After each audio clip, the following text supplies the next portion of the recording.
Brought to you by Polaroid, makers of the new Polaroid Color Pack camera at half the price of the original model.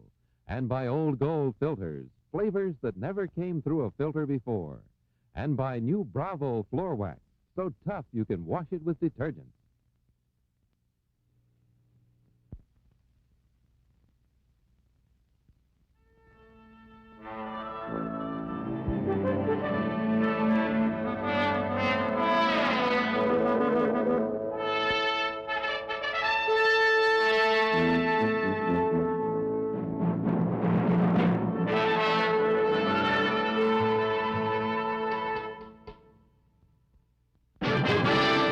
Polaroid introduces an economy model of the famous Color Pack camera for half the price of the original. Same great film. Same fast loading. Same electric eye. Yet it's half the price of the original model. You get the same beautiful color prints in 60 seconds, black and white in 10, in the same big size. Yet it's half the price of the original model. Isn't it your turn to own a Polaroid Color Pack camera?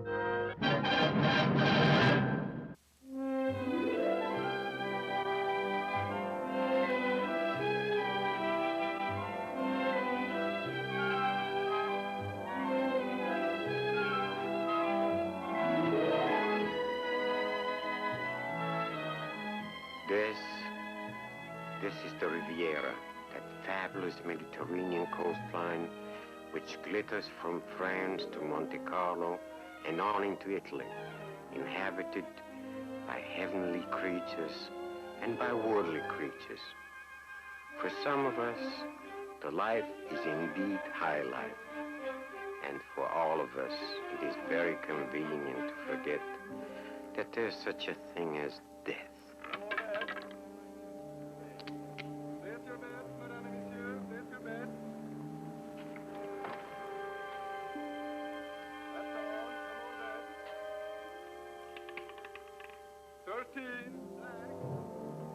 Signorina Middleton? Miss Middleton's with me. What is it you want? I'm from the police. You must come with me immediately to answer some questions. Why? What's the matter? Now, Signorina. I say, what's this all about? Daphne!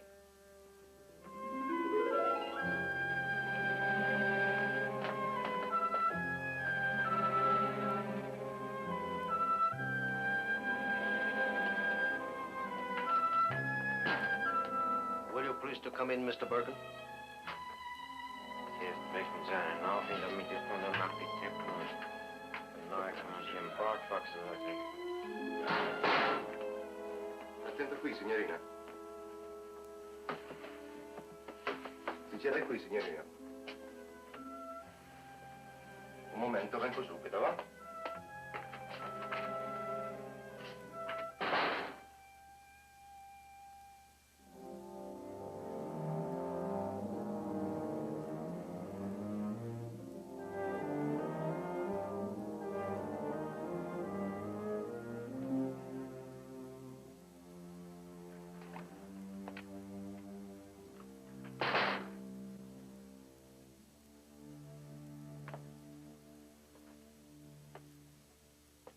I hope you are feeling better, Miss Middleton.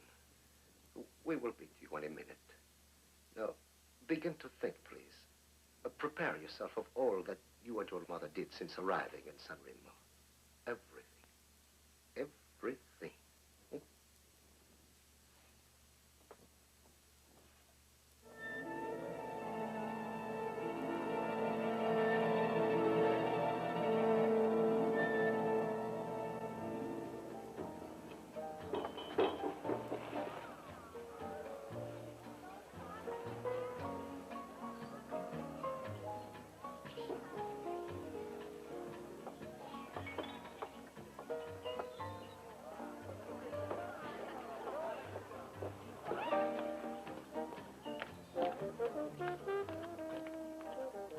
Ich sage, das ist das schönste Bild von Frau, was ich hier unten gesehen habe. Which one? Well, either, actually. Mother and daughter. Really? Really? They just arrived this morning, Americans. Mother and daughter? What one to think of next?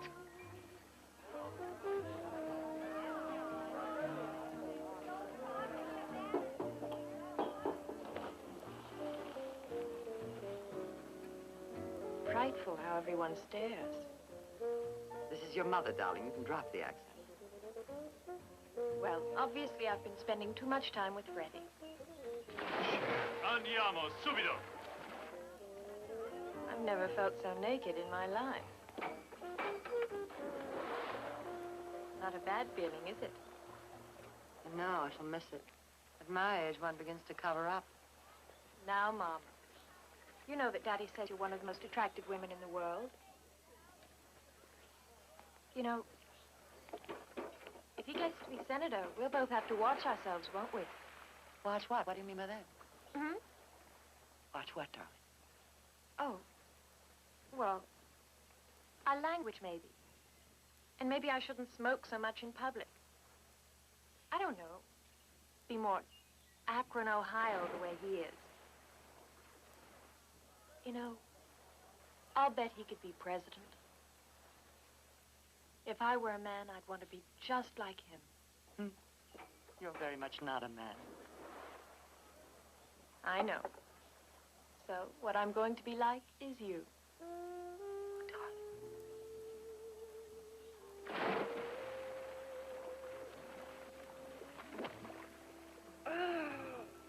What a beautiful day. Weren't you going to meet Freddie, what's his name, at the buffet? You want to get rid of me? Oh, no, it's just he's a nice boy, and he's related to an earl, isn't he? Besides, you have to practice that accent. I don't like boys my own age. You see, I am like you.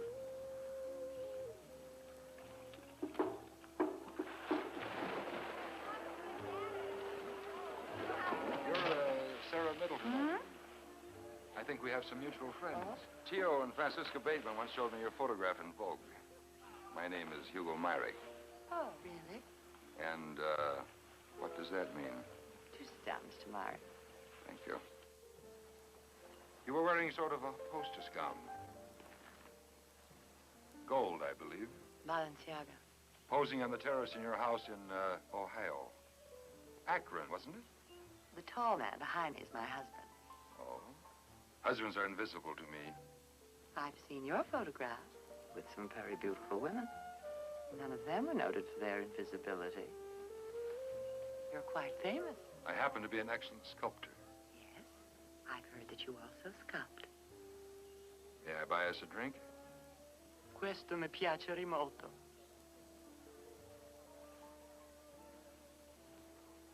How long do we have, Mrs. Middleton? That's one of the most ambiguous questions I've ever heard. I have a hair appointment at 4 this afternoon. I shall be on the Riviera. 1 month. Which do you mean? I hadn't quite decided, but, thanks for answering them both.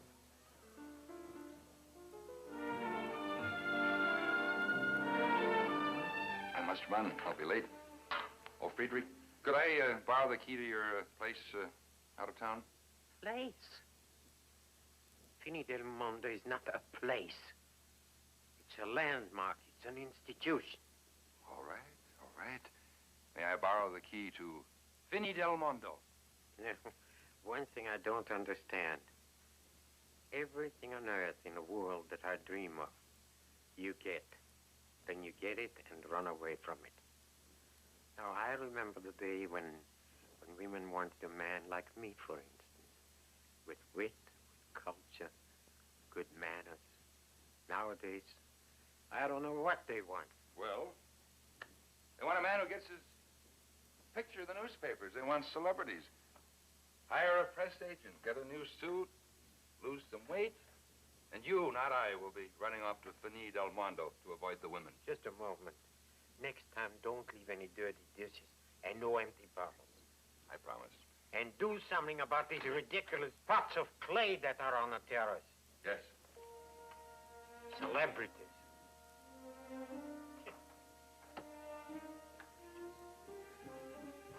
When my ancestors were leading the crusades against the Moors, his were still jumping up and down in a tree. Prego.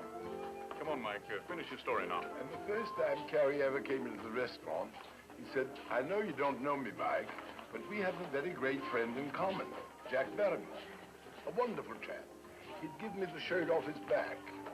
As a matter of fact, he said, this is his shirt. Oh, Michael, that's such an old story. You're a naughty girl. Mrs. Middleton, you come and dance with me. I better. Excuse us.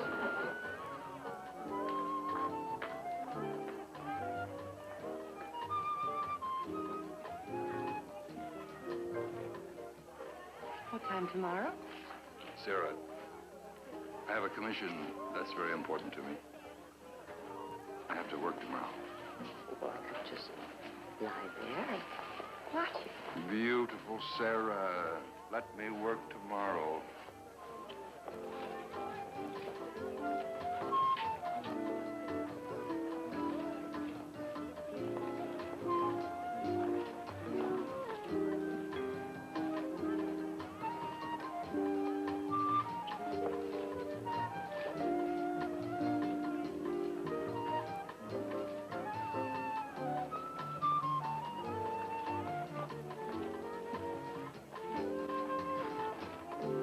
You may hear a small scratching on your door around noon. I shan't be there. Thank you, Mrs. Middleton. Hello, Mother dear. Daphne, this is Hugo Myrick. My Yes, daughter, I know. Daphne. Oh, You're handsomer than in your pictures, Mr. Myrick. thank you. Of course, in those you're usually being accused of something by an irate husband. She isn't usually that impudent. I believe Mrs. Arden. Daphne. Mother. In Ohio, she's said to have good manners.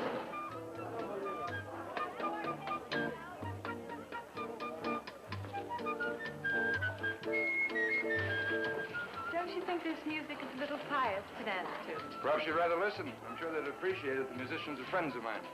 Isn't everyone? Come on.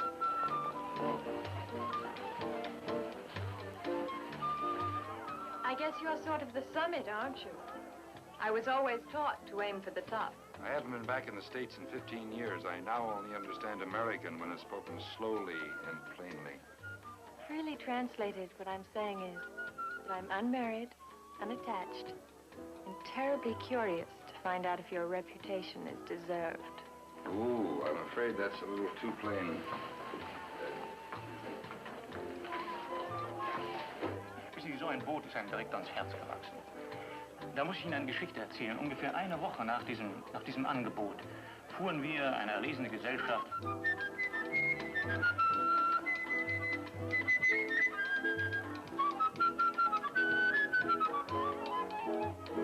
Ja, aber es war eine sehr heikle Situation. Let me pose for you. If your tastes are contemporary, you'll find that I have a very interesting figure. Well, I'd like to. Someday. Tomorrow. No, not tomorrow. There's another woman in your life? Yes, there is. Serious? Who knows? Is she beautiful? As beautiful as you in her own way. But, trifle older. Married? Yes, she's married. Stay away from my mother. Daddy loves her, and I know that she loves him. But she does have an occasional flutter in the summers, you know. My dear Daphne, I assure you there's nothing between your mother and me. I've just met her. Keep it that way. All right, I'll keep it that way. Maybe you can even help. Tomorrow it is.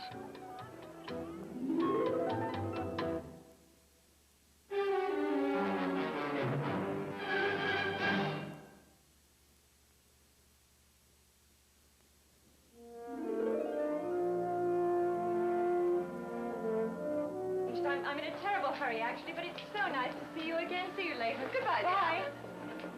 Sounding frightfully British this morning. A girl from Ohio. Well, I spent 2 years in England, so when I'm with English people, I automatically speak in an English accent. Oh, I see. One summer, you know, my mother had a gentleman friend from South Carolina, and I just got to talking like this practically all the time. But basically Ohio, hmm? Basically? Basically nothing. Nothing at all. Now, shall we?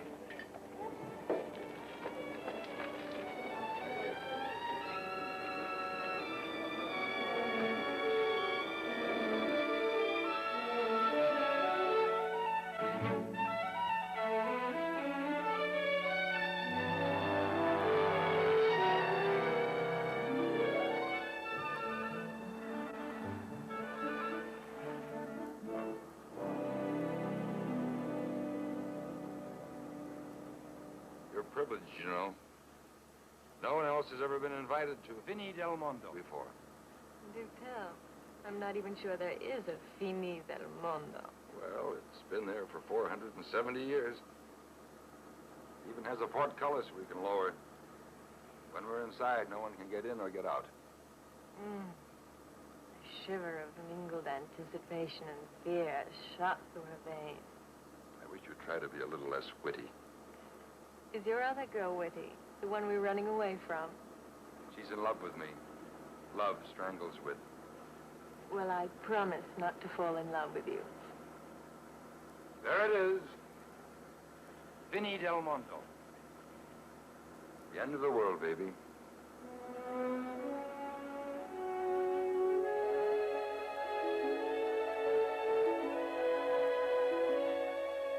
Won't you come in?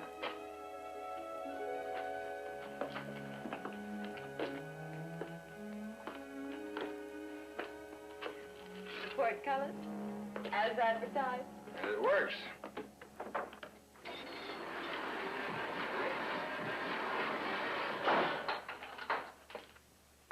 Are you sure this place is only 400 years old? Well, give or take a couple hundred years.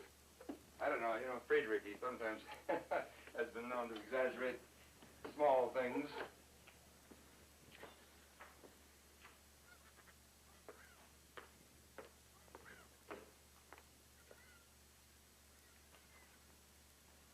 Oh. It really is beautiful. Well, I'm glad you approve. What does your friend use it for? Well, I think he always intended to bring beautiful women up here. Unfortunately, he's singularly ugly. So you bring beautiful women here? Believe it or not, you're the first woman I've ever brought here. This has been my retreat, my place of work. I have a bathing suit on under this. Should I pose in that? If you wish. I'm rather slender, but on purpose. I'm sure you have nothing to worry about.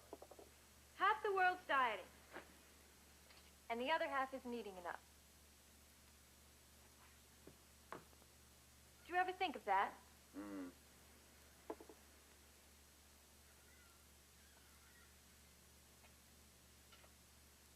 Should I just sit here?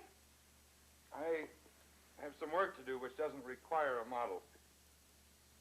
Later, perhaps in an hour or so, I may ask you to pose.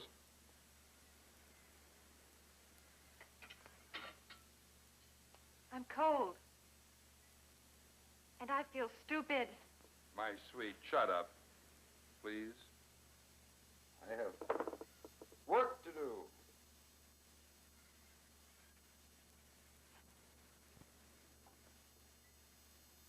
You go.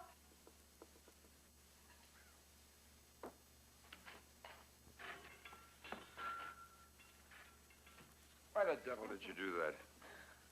My, what it takes to attract your attention. Baby, you're a small, spoiled child. I could love you so much. I've never loved a man in my life.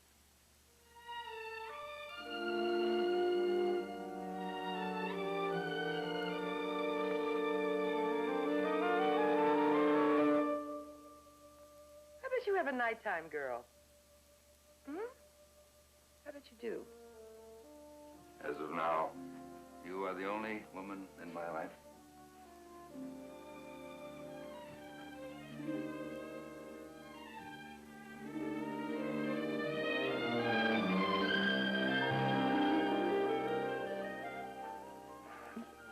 I do love time with me in the breast of she's tonight? Why don't you? I like that.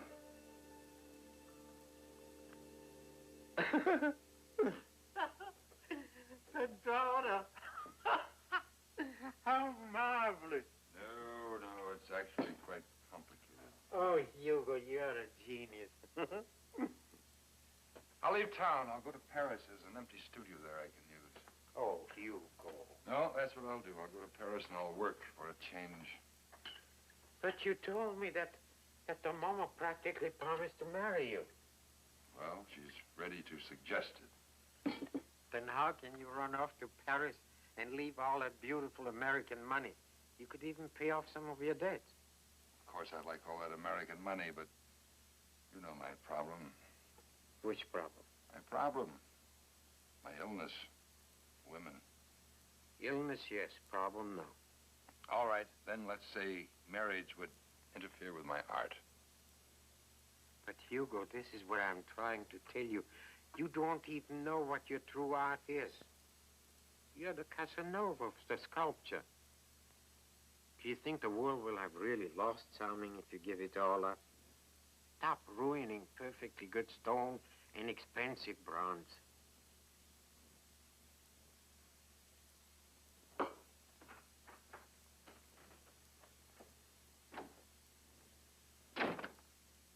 No one loves a critic.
Try this. I think you'll like it. Oh, hangover cures, breakfast. You supply a very complete service. Who's your friend? One of the natives. He's introduced me to some very interesting back alleys. Shoot.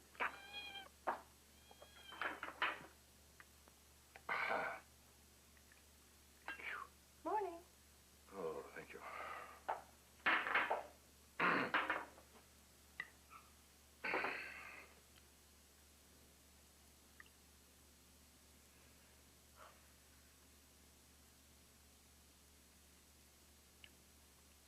You're very attractive, but I wish you wouldn't watch me chew. At least, not so intently.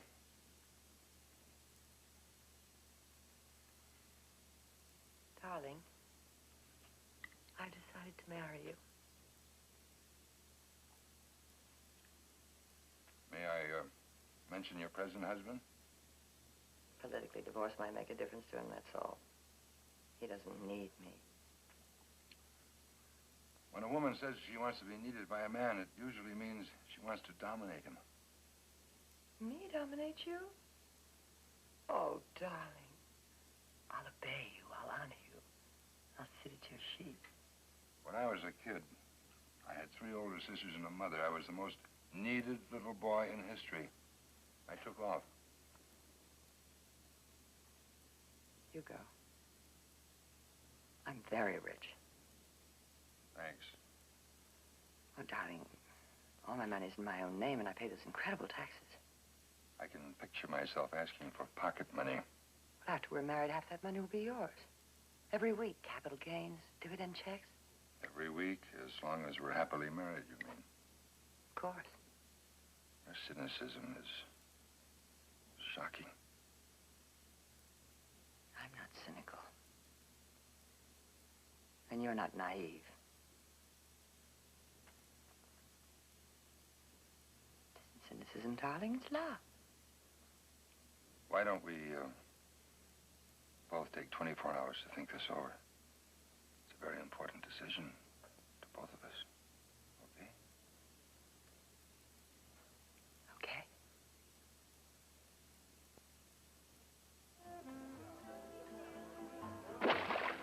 Signorina Middleton? Signorina Middleton? Signorina, you called.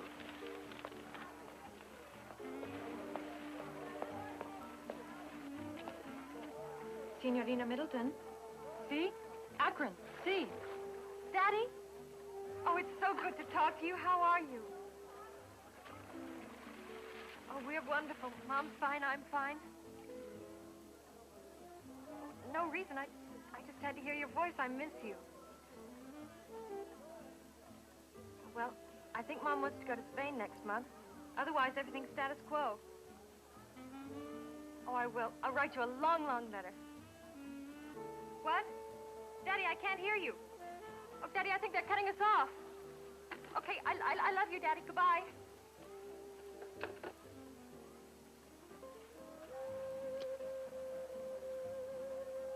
Grazie. Prego. Here's some chick.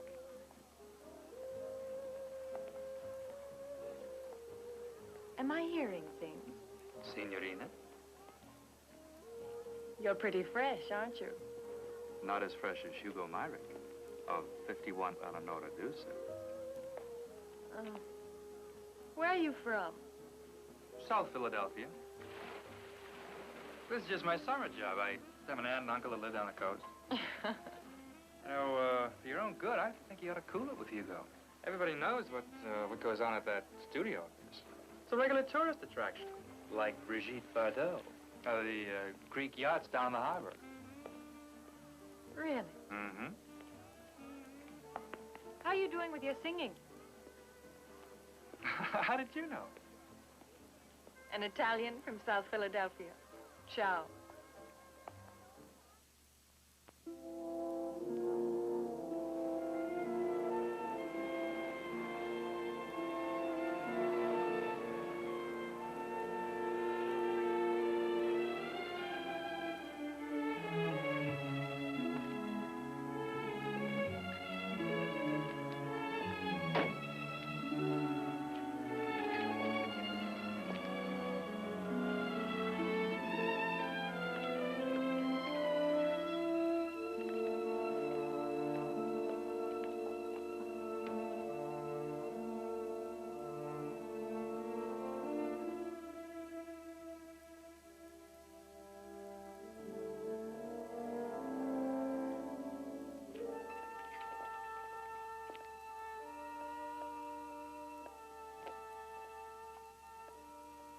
All I wanted was a casual, not to be taken seriously Riviera romance.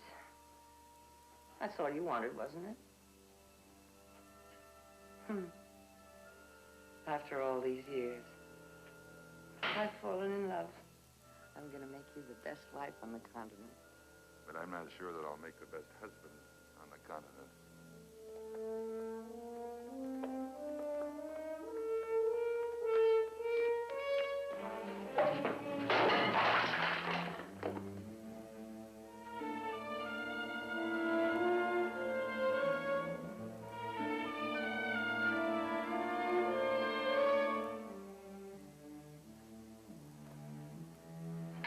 Senor Hugo Myrick, via Eleonora Duda. Pronto, pronto, pronto. Pronto. Hello, my wonderful Hugo. I do hope I'm not taking you away from anything. Oh, as a matter of fact, I'm glad you called. I was just about to call you. Oh, to tell me to make it earlier, isn't that it? I had the same feeling. I can't wait till lunch either. Let's meet up there right away. I'm sorry, something's come up. I have to go to Paris today. Oh, no. Oh, no. We meet up there as planned, only earlier. Otherwise, well, we won't discuss it. Meet me at the end of the world. I'll drive myself. Are you threatening me with something? Do you know that I have a $3,000 pearl necklace? And what does that have to do with me? Well, I haven't seen it in the last day or so.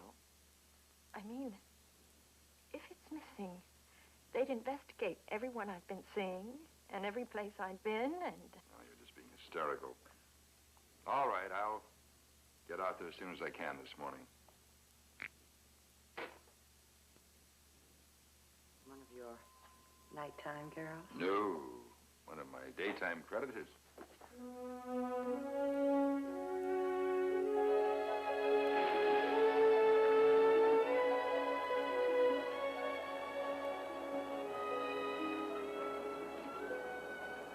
You're full of melodrama today, aren't you? Yes, honor.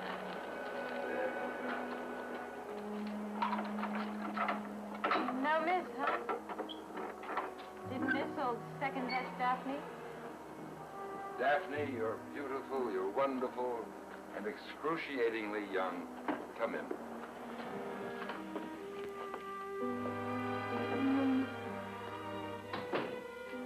I'm dying to see our view.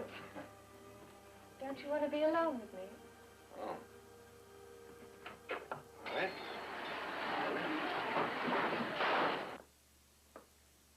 I feel excruciatingly old.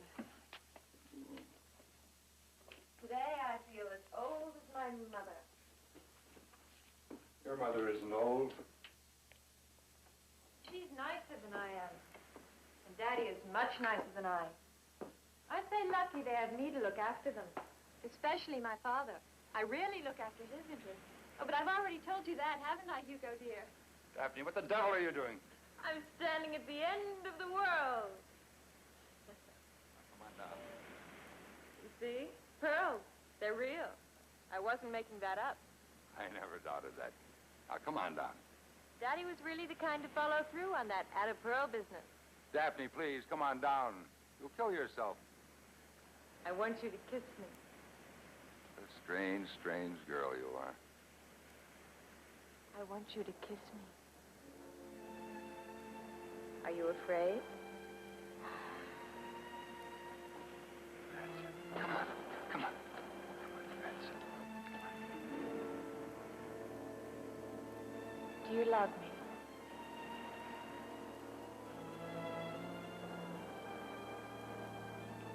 Yes, I do love you. I love you very much.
This is living?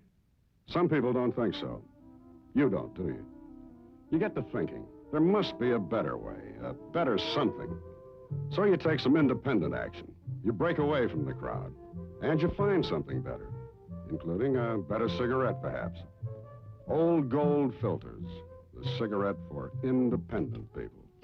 Old Gold Filters, a delicious mixture of rich tobacco flavors.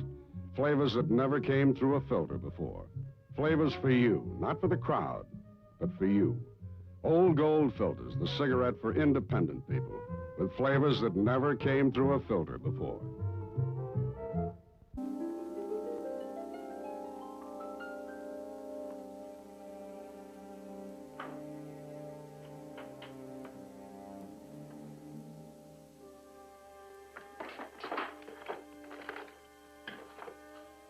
What happened to you?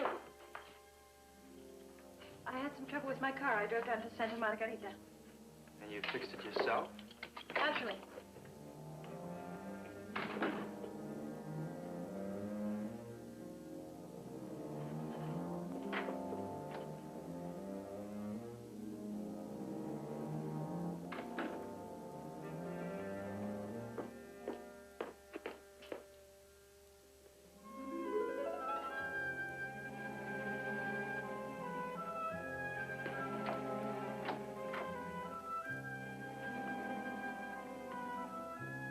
Mom.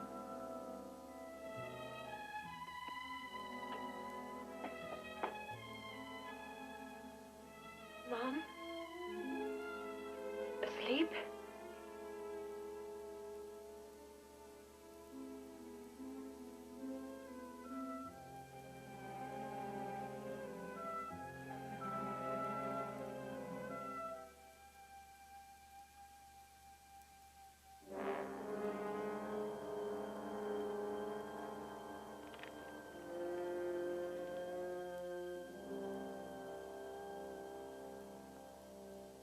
Taking reading my mail, eh, darling?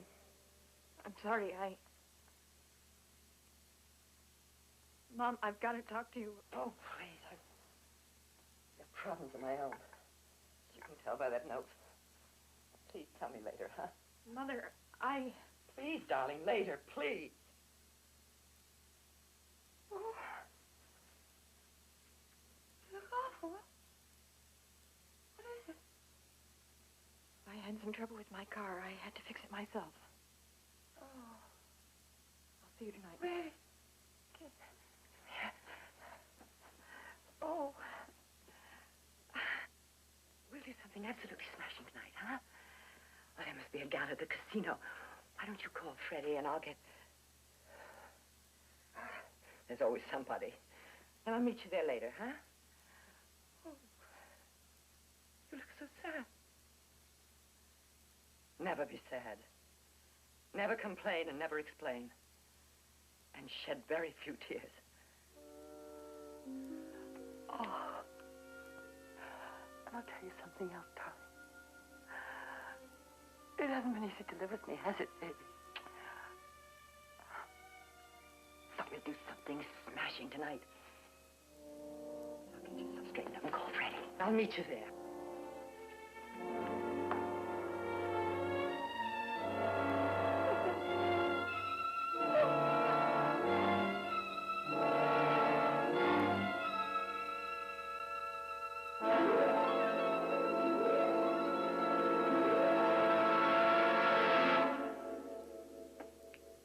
Recognize this bottle? Yes, it's mine. It says so. Daphne Middleton, take one for sleep. Did she take those? We think so now. It was found in a wastebasket in her bathroom. How many pills was in here? I don't know, lots. 20, 30. A child your age has sleeping pills prescribed for her? Sure, why not? Indeed, Signorina, why not? How did the pills get into her bathroom, not into yours? I don't know, maybe she ran out. We were always borrowing things. We were like sisters. Signorina, was she... I regret the indelicacy of this, but was your mother happily married? Yes. Very much so. There was a note in the room signed Hugo and Myrick. You ever see them together? Yes. I believe I did meet him one evening. They were in the same dinner party.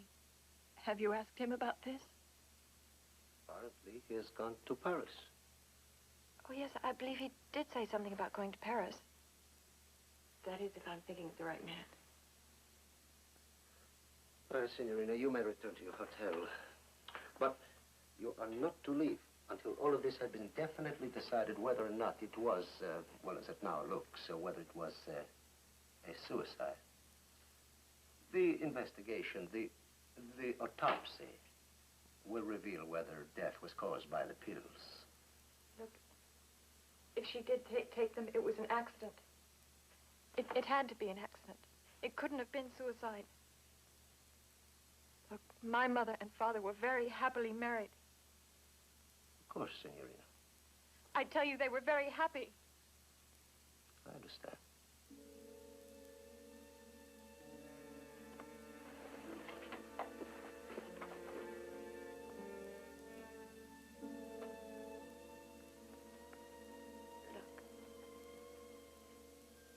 You are Italian. You live here, and you know these people. My father is American, of course. And he doesn't understand very much about the world. He loved my mother. And just because she got a note from Hugo Myrick. Well, I'm sure that such personal facts are not important to put down in my reports. I am sure that if the cause of death was the pills, the report will say by accident. Grazie. Prego.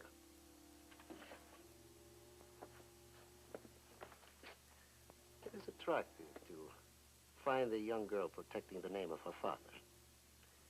Now, until all the questions are answered, you will not leave the city?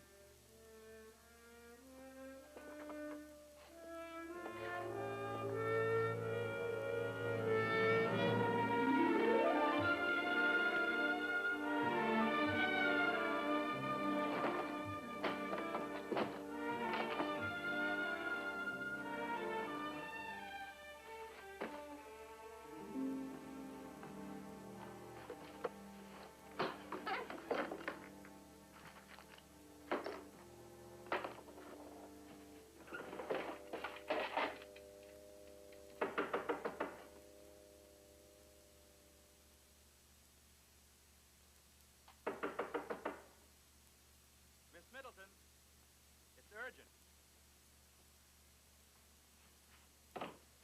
Yes, We were all sorry to hear about your mother, Miss Middleton. thank you. You said it was urgent.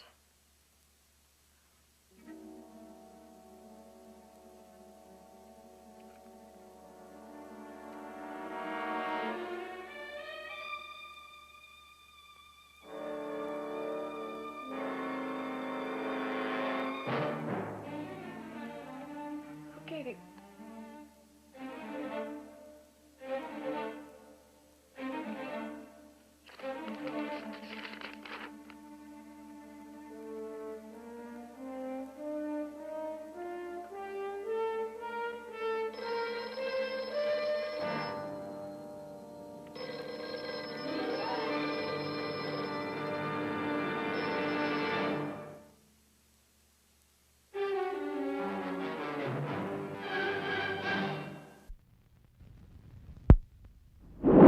You can wash it with detergents. At last. A floor wax so tough, you can wash it with detergents. It's Bravo, new from Johnson Wax. Bravo, so tough that... You can wash it with detergents and it comes up shining? You're kidding. I am? Well, just you watch. Hey, that's strong stuff. Not strong enough to hurt my new Bravo floor wax. Stop, you'll ruin the shine. Oh, Bravo can take it. You'll see. There, see? You can wash Bravo with detergent. It's beautiful. You don't have to re-wax every time. Uh-huh. But if Bravo's that tough, how do you ever take it off? Easy. Look, it's specially made to come off with ammonia. Say, I want this new Bravo. Bravo, for a shine so brilliantly tough, you can wash it with detergents. Bravo, patent pending by Johnson Wax. This, a few years ago, wasn't considered possible. No mentally retarded person could ever be trained to hold a job.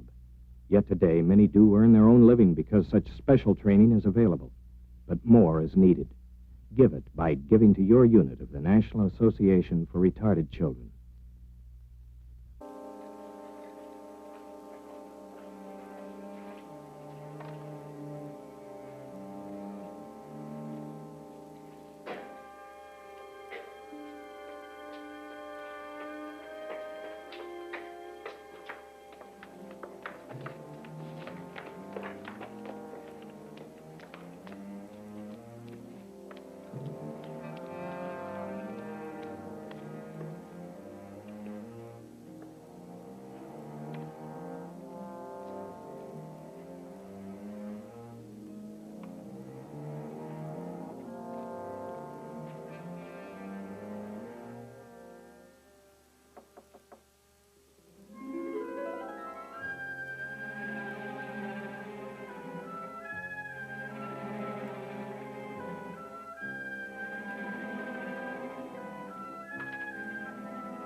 I'm Baron Friedrich von Bergen.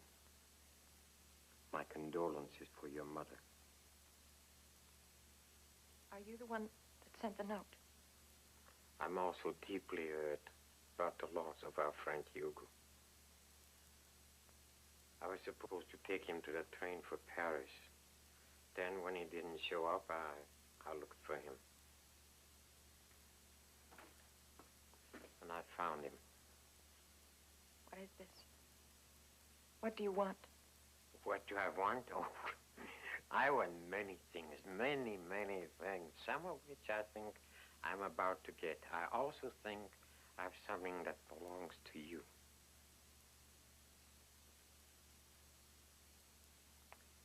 I also have 5 more matched pearls in my safe. And I have the gear shift from Hugo's car. Do you know that fingerprints keep practically indefinitely in those safes? Just so that you don't get any temptations to push me over the cliff one day. What do you want? That's simple. To marry you.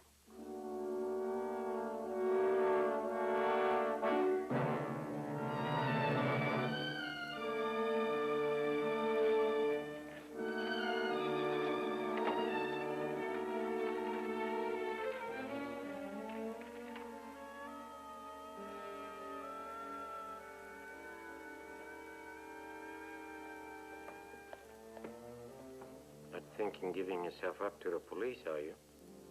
I grant you there's no death penalty in Italy, but 30 years in an Italian prison, well...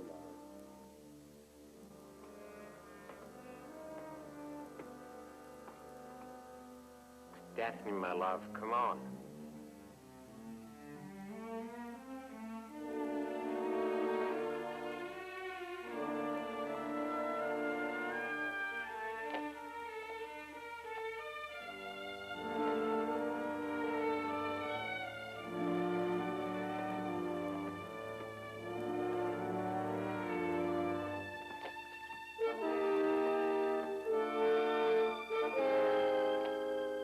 What about your father, huh? I know your love for him. What about his feelings when he hears about your mother and his daughter a murderess?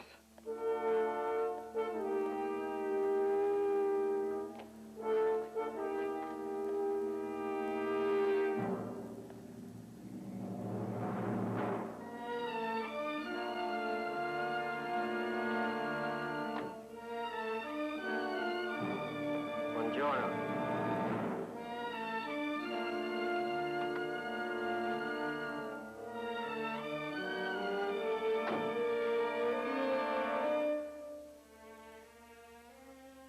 Is the whole world sick? Or is it just people like you and your friend Hugo? And my mother? And me?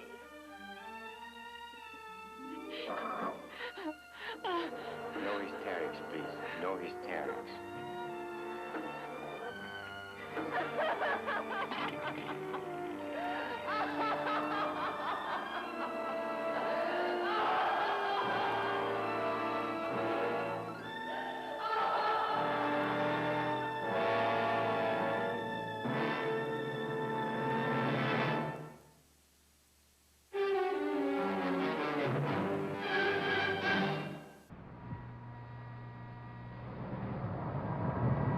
Okay, what do you do now?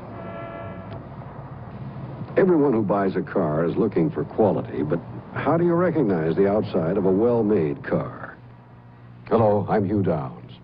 This is the Ford LTD, and I'm here to pass along some information that will help you find a well-made car. For example, which door seam looks right to you? Well, if you know what to look for, you'll notice that this door doesn't close straight and tight, and this one does. Or which hood fits properly. Again, notice the uneven space here, while this is even and clean. Those are the kinds of things that tell you you're looking at a well-made car. And if you'll go to your Ford dealer and examine the LTD, Ford thinks you'll agree that this isn't just another car slogan. The quiet Ford. The closer you look, the better we look.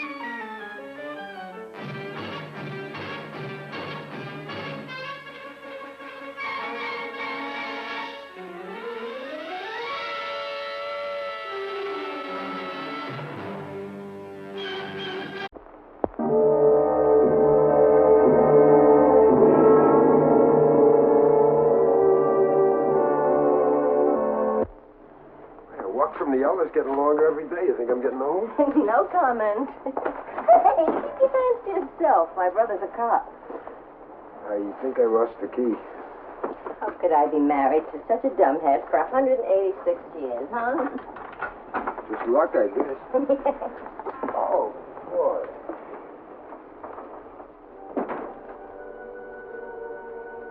Dominic and Florence Denovio of Kedzie Avenue, Chicago, Illinois.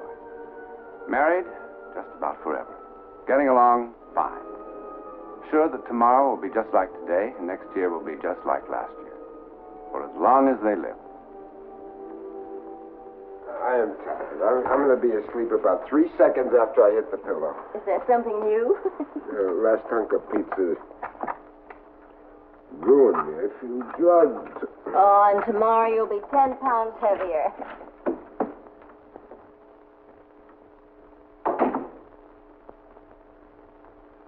Tomorrow.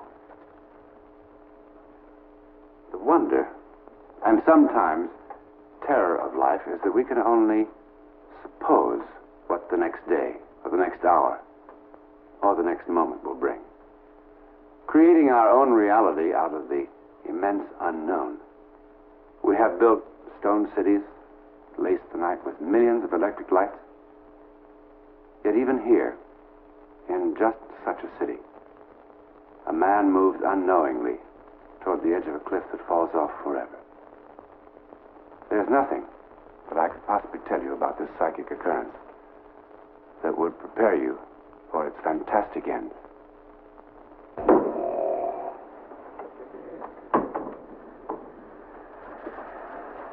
Tom. Right, Mr. Cyclone. Come on your tummy, friend. Snoring again? Like the loudest sawmill I ever heard. I'm sorry. I always feel like such a rat when I have to wake you. When you get started... Don? My good boy.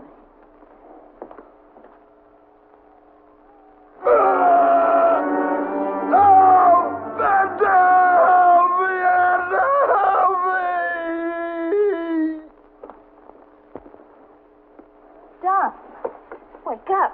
Come on, wake up, Don. What happened? We had a nightmare. No. Yours, Florence, I wasn't sleeping.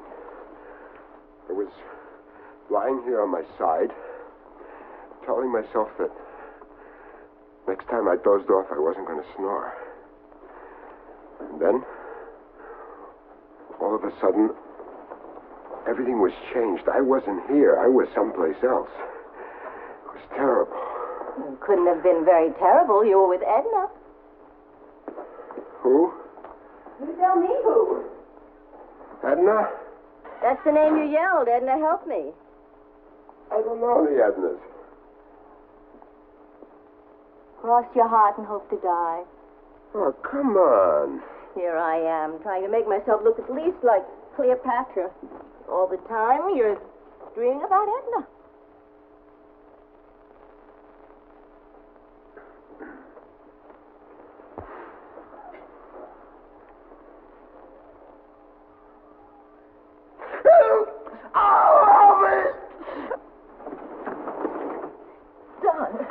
Don, baby. Don, baby. Come on, wake up. Something hit me. What are you talking about? I'm telling you. I can still feel it in the pressure. I don't know what it is. I'm calling Dr. Barnes. No. It's going away. I feel better. I still want him to be here. Don't get him out of bed. I'll be all right. The next time you tell that pizza guy you want everything on it but the kitchen sink, I'm going to hit you with a kitchen sink.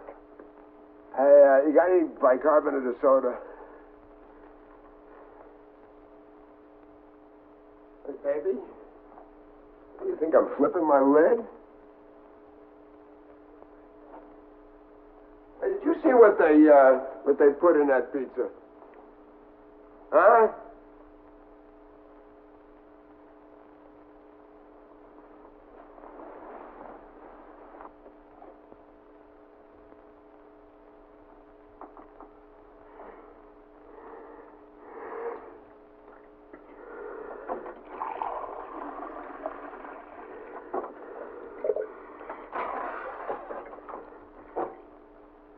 Florence, whatever the thermometer is, I must be coming down with something.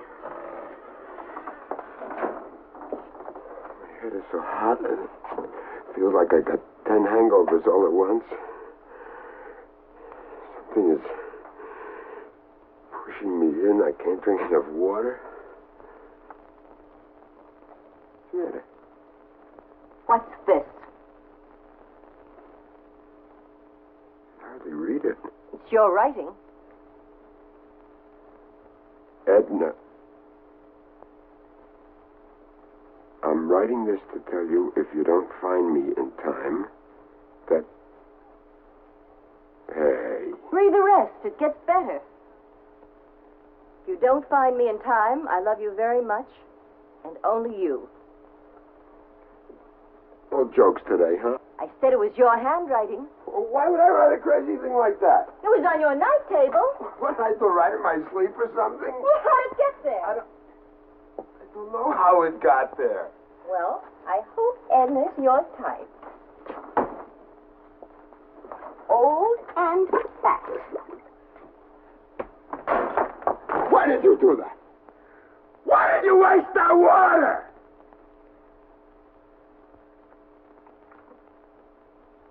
Dom?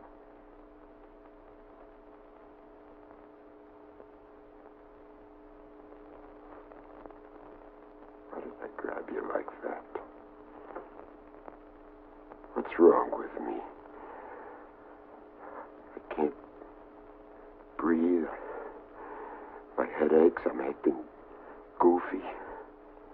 Before you go to work today, I want you to stop by Dr. Barnes. Can't. I'm late already.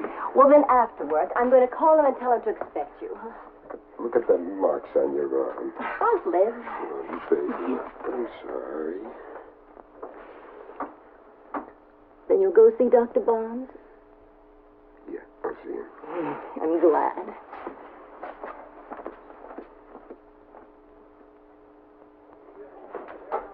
Morning, Mrs. Novio.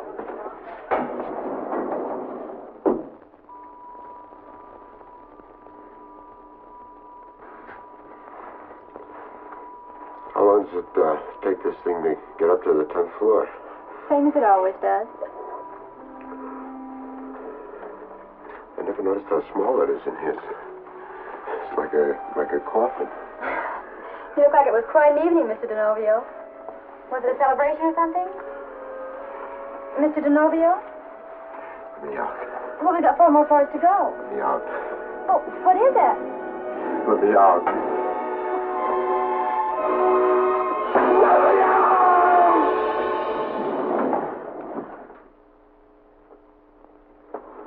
Mr. DeNovio?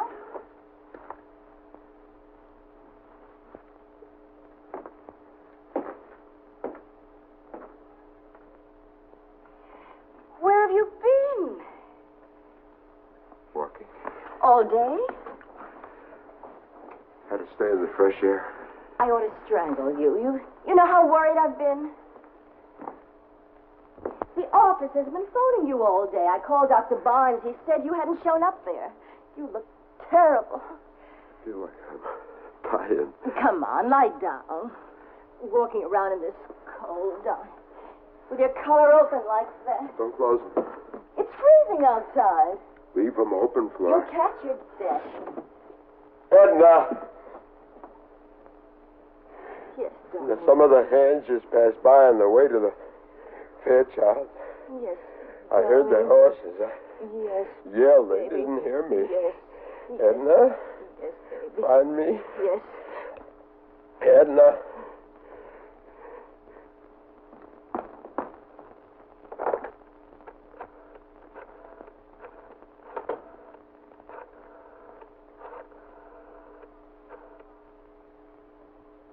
Dr. Barnes, he's home now. Edna, I can't hold out, Edna. I...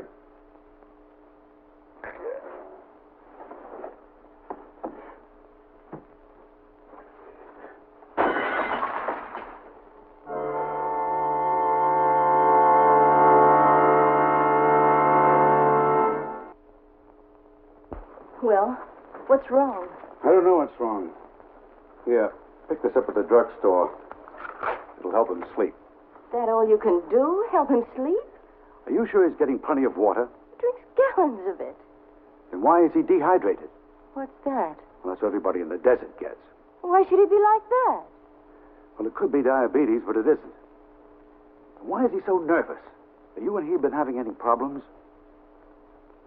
Of course not. What kind of an of course not is that? Dominic's like being married to a nice, gentle elephant. Except, who's Edna? Edna? That's the name he yelled. He wrote it down. In his sleep, he talks about horses and nobody finding him and I don't know what else. Well, maybe he's leading a double life and is catching up with him. Now, he'll be okay. If I say he's picked up a fancy virus that's going around, will that make you feel better? He'll be fine. I'll drop in tomorrow. Oh, thank you, Dr. Barnes.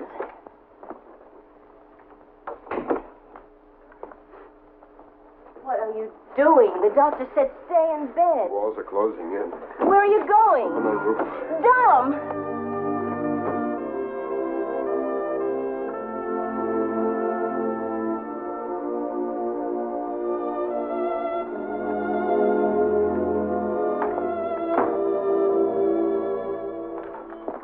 When are you coming down? It's past 3 o'clock. What's wrong with me? I'm out here in the open. I still feel cooped up. Maybe you're going through something emotional. Well, something's bothering you, something important. Like what? How should I know? We've only been living with each other for 19 years.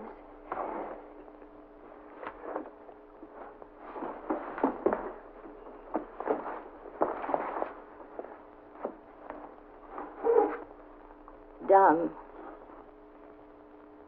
is it about us? I mean me? What? You just don't pull a name out of a hat. Edna, save me. Edna, save me. Edna, save me. Come on. Save you from what? Me? Am I smothering you?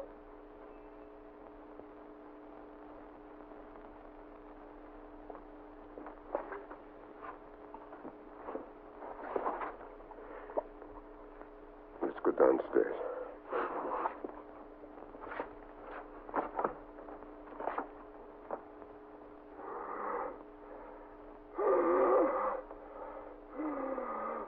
Dom?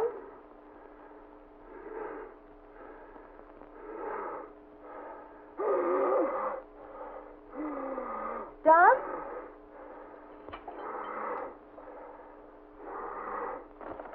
What's the matter? What is it? What are you doing? Don, come on. Snap out of it. Edna, getting weaker. Not much longer. No air, no water. Find me.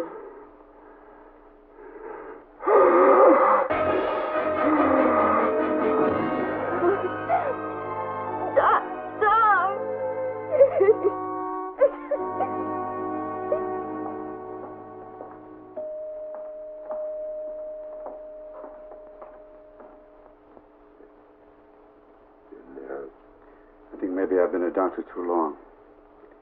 I never felt helpless like this before.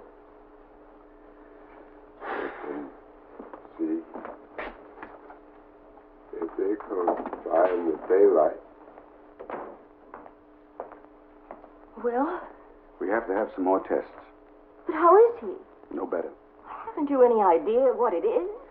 I've had every specialist in the hospital look at him. Radiologist, urologist, neurologist, cardiologist, and they can't seem to find a thing. It isn't uremia, it isn't shock, it isn't meningitis, it isn't... He's alive. No. Here. Wait. We have our own priest, Father Martin. Father Martin isn't well. He asked Dominic, me to... he'll be so scared. He won't even know the father's there. Oh, can't we just wait just a little while? I wouldn't wait, Florence.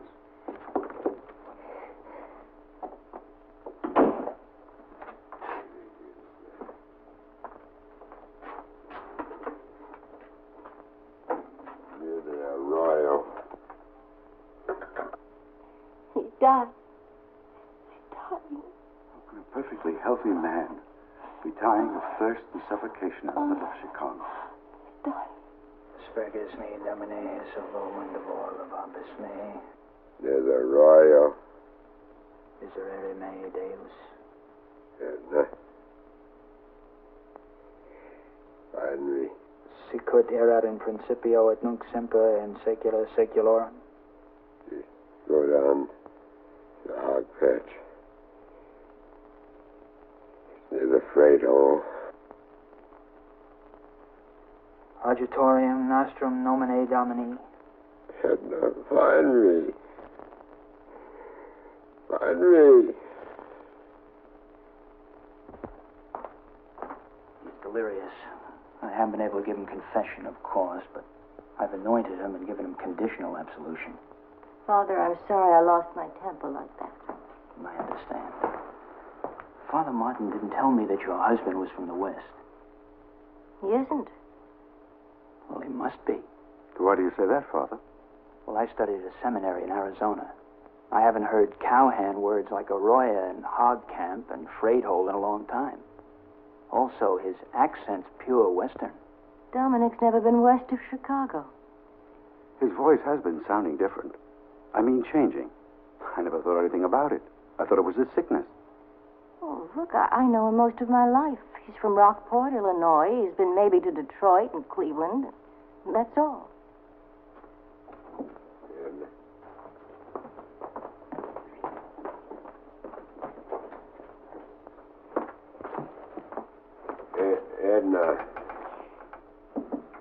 Edna, get on the phone and call that lawyer Sam Harkness in Reno. Tell him to get out of here. I got some work for him. Hey, Sam. How's the ambulance chasing business? Sam, I can't hold out much longer. I, Frederick Gibbs, being of sound mind and body, do hereby give all my worldly possessions. I'm too tired for this baloney. I want to give it all to Edna anyway. Voice sounds so different. What are some of the things he wrote or said? Crazy things. Like what? I don't remember exactly. Well, try. Oh, about men passing on horses and nobody hearing him. And why doesn't Edna look for him? Things like that.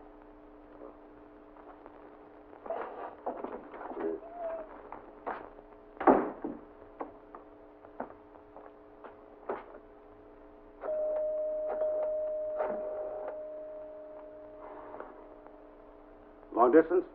Now listen to me and do what I tell you, and don't tell me it can't be done. See if there's a man in Reno, Nevada named Sam Harker or Harkness or something like that. Now, he might be a lawyer. That's all I know. That's all I know. Now, come on. I'm out here, Sam. Isn't he back yet? No, he isn't back yet. The wanderer has not returned. I'm beginning not to care one way or another. Want a drink? No, thanks. Edna. Now, don't start pleading his case. He's done this 20 times before. He's like a 2-year-old. Gets mad, goes wandering off, and 3 days pass without so much as a hail or farewell. Edna, you're going to think I'm going loco for sure. About 20 minutes ago, I got the craziest phone call. From home. From a doctor in Chicago. Now, you said before that Fred got sore and went out walking. Hasn't stopped, apparently. Well, is there someplace on the ranch where he could have fallen, like an abandoned well? There's no abandoned well on our land. Well, it sounded crazy. There's a mine shaft. We were always going to find silver, but didn't. Could Fred have fallen in by accident? I don't know. We've talked about boarding it up. I suppose at night if someone got careless. Edna, let's look there. But how could Fred... I don't know how, but let's look, huh?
Dom?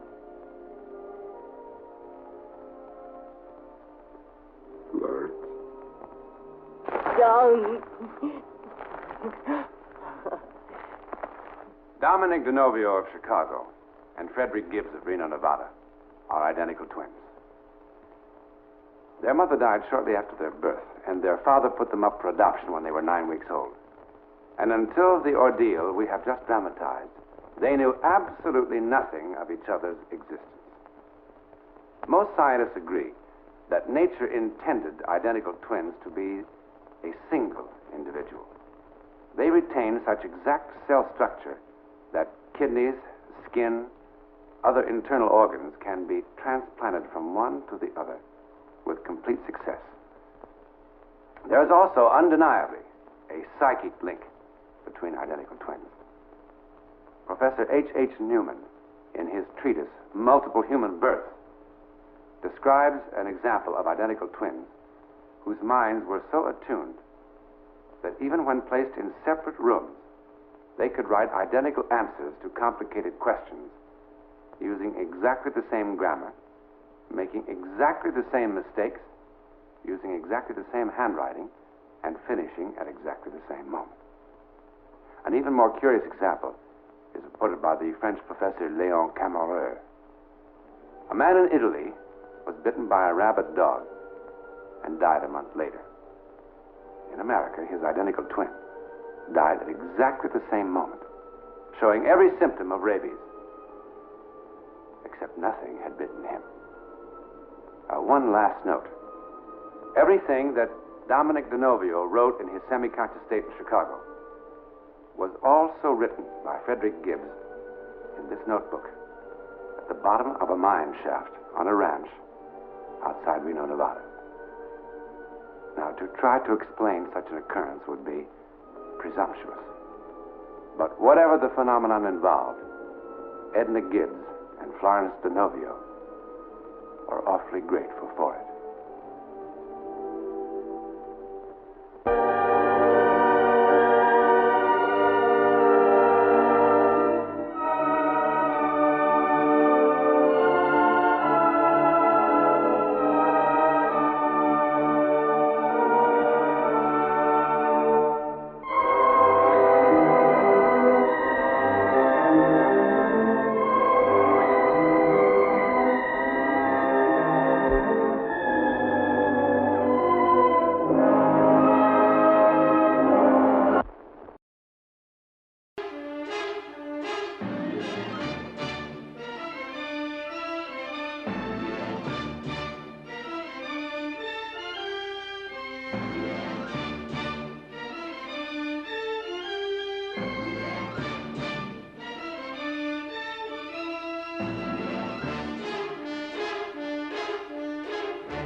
May I help you, sir? Yes, call Mr. Hastings. Tell him Fred Gerard is here.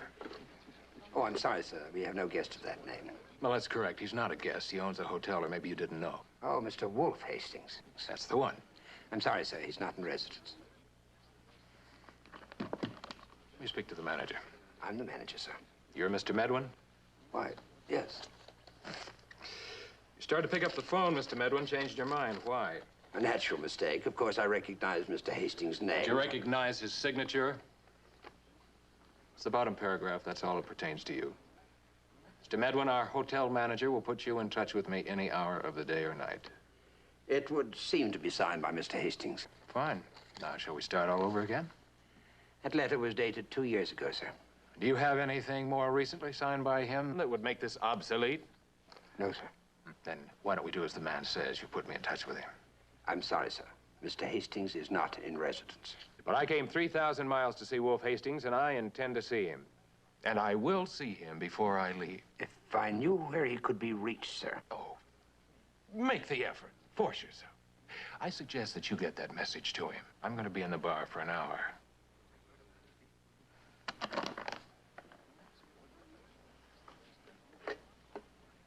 Operator? 1518, please. Yes, sir. Beautiful day. And what is your pleasure? I'm not here for pleasure. Canadian. 4 fingers straight. Yes, sir. May I say you brought your troubles to the right place? I'm betting on it. Just leave the bottle. I may be here a while. Waiting for someone? Or something. Thank you. Well, I see we're on the same team, so to speak. Oh, the lighter. Hastings Enterprises. No, I'm not a member. Mr. Hastings sent me this. Mr. Wolf Hastings? Is there another? You know him? Isn't it possible? Well, yes, anything's possible. He's the man I'm waiting to hear from. Did I say something funny? I'm sorry. I always laugh in the wrong places. Greek tragedy makes me hysterical. You're not a Greek by any chance. No. I'm not even sure I'm a tragedy. But nobody is. That's what makes it so funny.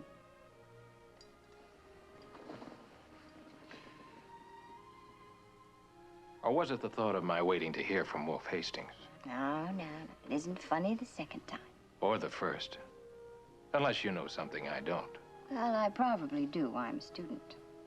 I study things you wouldn't believe. Like people. Do you believe in people? Some people, don't you? Oh, yes. I believe in people who don't even exist. Just like you do.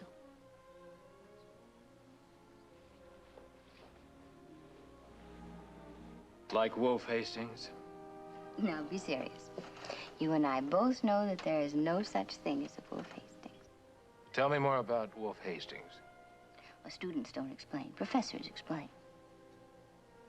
You look like a professor. I'm a geologist. And the subject is still Wolf Hastings. You really believe he exists? Oh, he always has, since my college days. College days? Geologist?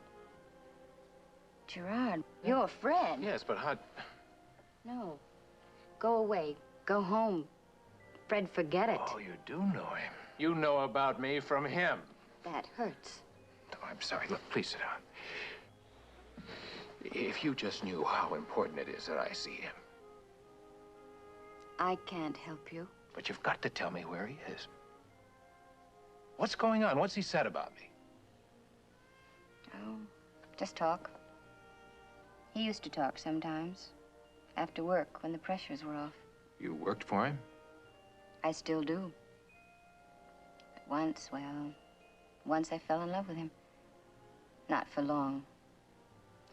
And mostly because of the way he talked when the pressures were off. About what? Simple things. Times gone by, college days, college friends. One friend.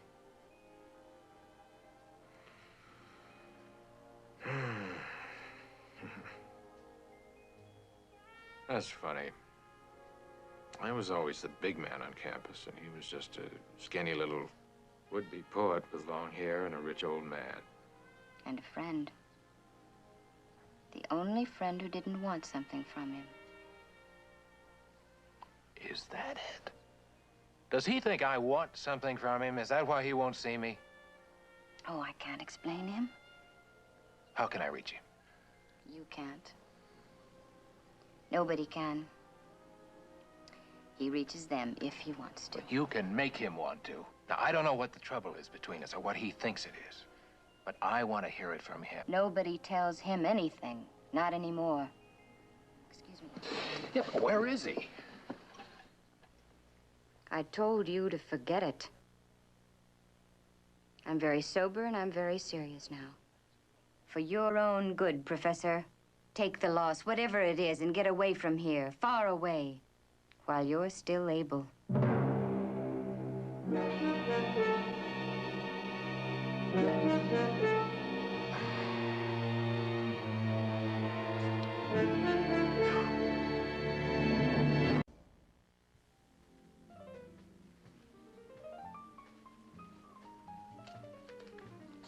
Thank you.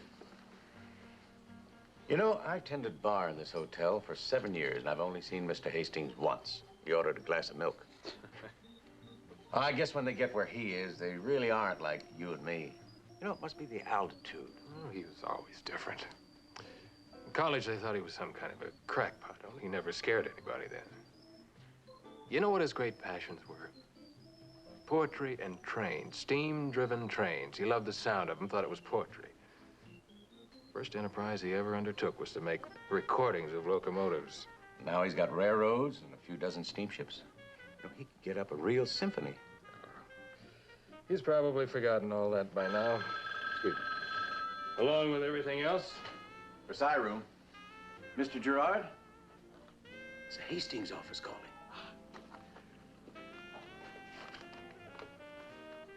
Hello, Gerard. Mr. Gerard, could you come to the 15th floor immediately? Oh, yes, of course. I'll be right up. Looks like he didn't forget. Good luck.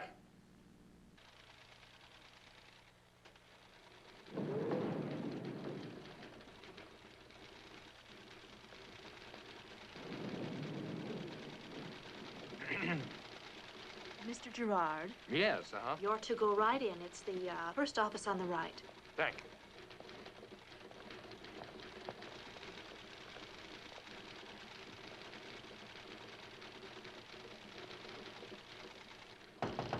Who was successful, sir? City's under martial law. Sell or no sell? Yes, sir.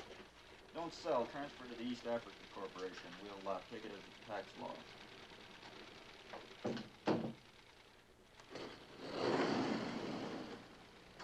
You were right. You're stubborn. And I was right about you, too. I told you to go home. I've been reached. We all are. Sooner or later. No. Too speculative. Now, a lot depends on the rail merger. Now, let's review this after we see what the ICC has up its sleeve. Right. Goodbye. Wolf? Oh, Mr. Gerard. I'm Mark Wilton, Mr. Hastings' assistant. Oh, how do you do? For a minute, I mistook you for him. Well, I take that as a compliment. But I suppose it's impossible for anyone to work with Mr. Hastings and not be influenced by him. Won't you sit down? No, thank you. It's Mr. Hastings I came to see. Well, I'm afraid that's impossible. He's in Copenhagen. However, he's authorized me to deal with you. I prefer to deal with him. I'm sorry. Lee, would you get the teletype message off the machine for Mr. Hastings, please? But you're in touch with him. Why don't you put me in touch with him? Well, I suggest you read this first. Would you give to him, please?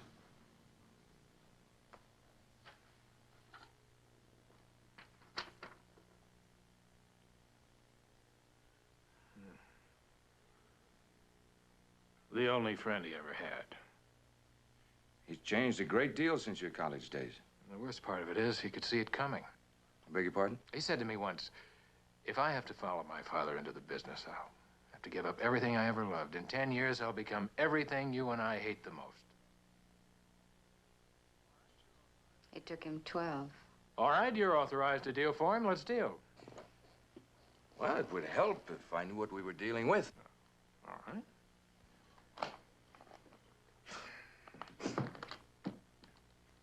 2 years ago, I staked out 700,000-acre mineral lease in Canada. Now, before I took up the options on it, I wrote to Wolf about it, and he wrote back and said that if I found anything worthwhile, that he'd pick up the options himself. And since that time, I've been prospecting. And what have you found? First, just low-grade iron ore. Well, I'm sorry, that's not worth the cost of mining it. Associated with the iron ore, if you let me finish, are folded sheets of titanium in the form of sulfonates and carbonates, which assay out at about $10 a pound. I estimate millions of tons. How much do you want? I'm sorry if Fred Gerard thinks our college association gives him any special claim on my attention. He can transact his business with you like anyone else. Look, that's already been established. Now, come on, Gerard, you must know what the package is worth. Mm-hmm. I would have sold it to him personally for $2 million. It's worth $3 million. I'll sell it to you for that. It should still be selling to him. But not personally. And that's worth an extra $1 million? To lose a friend? At least. Oh, stop it. Wolf Hastings needs a friend a lot more than you do. $3 million. When is your option up? In 3 days, but don't think you're going to get it for any less by cutting me out, because the value of the land is known. And if you don't deal with me, the price will double. But if we don't deal at all, you wind up with nothing, right? All right, so why make the point? Because Hastings might not care for your high-handed attitude any more than you care for his. And just remember your position. If a man like you loses a deal like this, the effect could be tragic. Well, I've known men to blow their brains out or jump off a tall building for far less reason. Well, I'm not that obliging, and let me tell you something. Whether or not we close this deal, I still intend to see Wolf Hastings. And I won't consider it closed until I do. Even with $3 million? Make it easier. You're not a clever man. Granted. But this is still a fair deal, so don't blow it, Mr. Wilton. Otherwise, Mr. Hastings might not like it.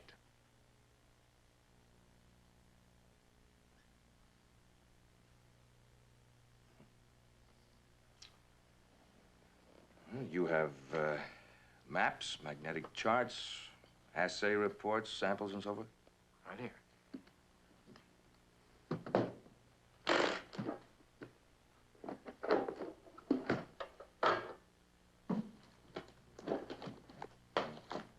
You just leave everything here with me. I'll give you the answer tomorrow. Meantime, you'll need a place to stay. Lee, something in the hotel. We'll do our very best to make you comfortable. Oh, could you use a drink? I'll meet you out by the elevator. Yes, I'd like an executive suite for Mr. Fred Gerard.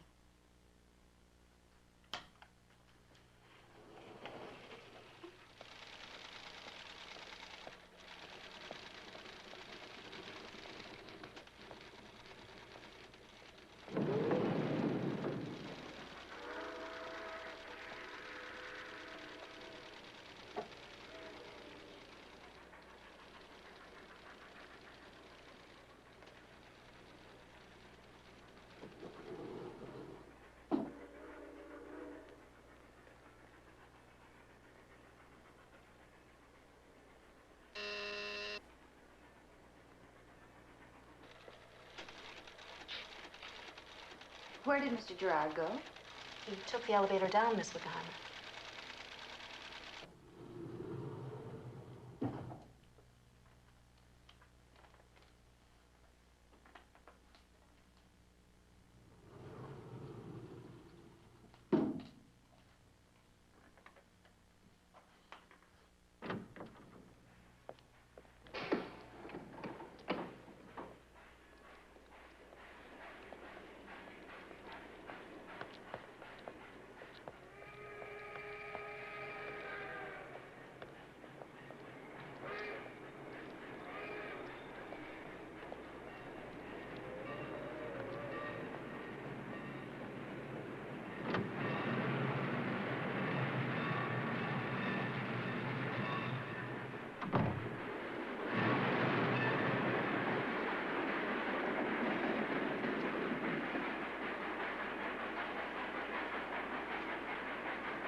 Evening.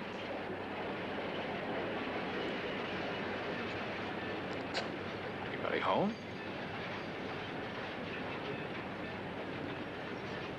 I'm Gerard, Fred Gerard. I'm from Canada. Please tell Mr. Hastings I'm here. He's expecting me.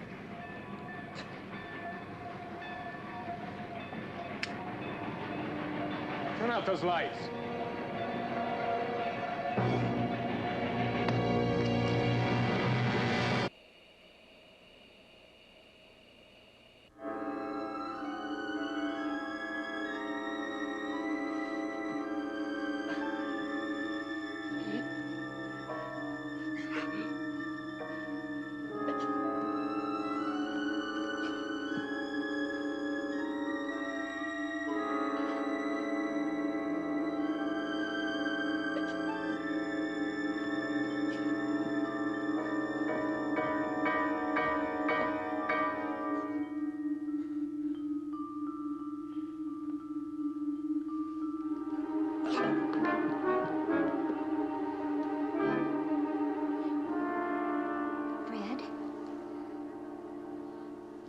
Fred.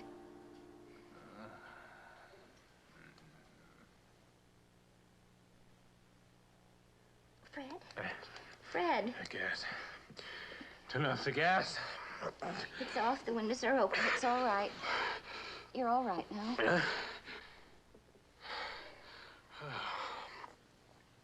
Oh, yeah.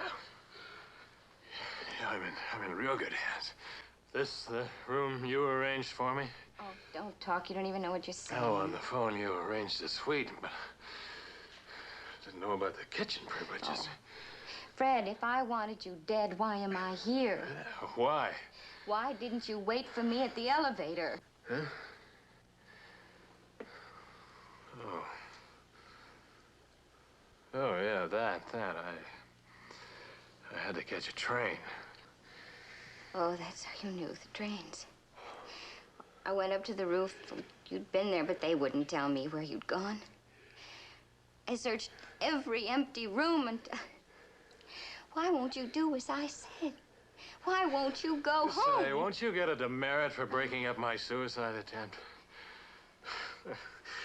You know, I better start taking your friend Wilton more seriously.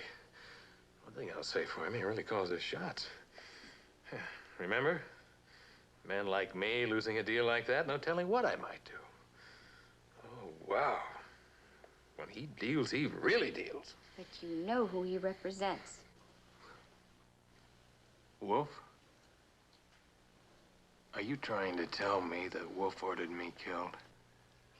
You invaded his privacy. You approached him without permission. He doesn't permit that. Lee, you don't seriously expect me to believe that. Believe it. Please, do me a favor. Believe it. No. I know Wolf Hastings. I've known him for a long, long time. Now, he may have changed, but he could never kill, never. A man's basic instincts don't change. You can still leave. He doesn't have to know you're alive. He'll never ask. His orders are never disobeyed. You know, I think I'm beginning to figure this whole thing out. Now I just crawl away, don't I? I'm scared of my life, scared to open my mouth again ever about this monster called Wolf Hastings, because if I believe he's guilty, then Mark Wilton can't be, and he's the one you really care about because he's the one you can get.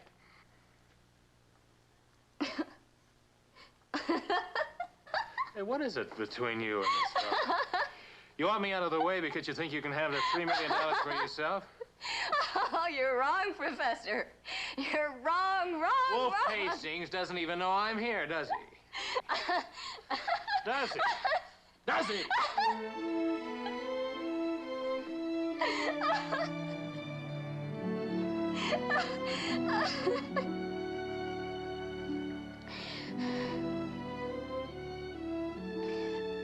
Before you tried to catch that train, didn't you offer me a drink?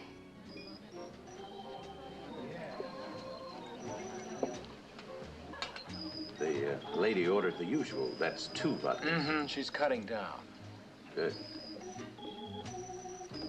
Boy, when you offer to buy a girl a drink, you're awfully literal. I want you uninhibited but not careless. Why? Because we're having guests. When you went to powder your nose, I made a telephone call, and we'll be entertaining the police any moment now.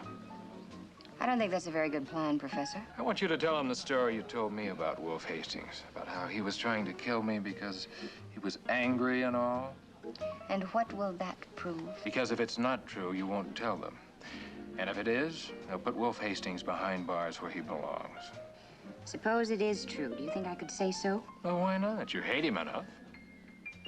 Hate isn't everything, Professor. It can't buy money.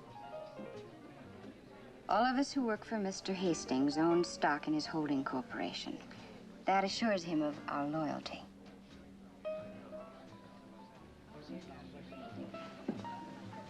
Your policeman is here. Lee, I don't know what hold Wilton has on you, but whatever it is, now is the time to break it. I'm so sorry for you. I really am.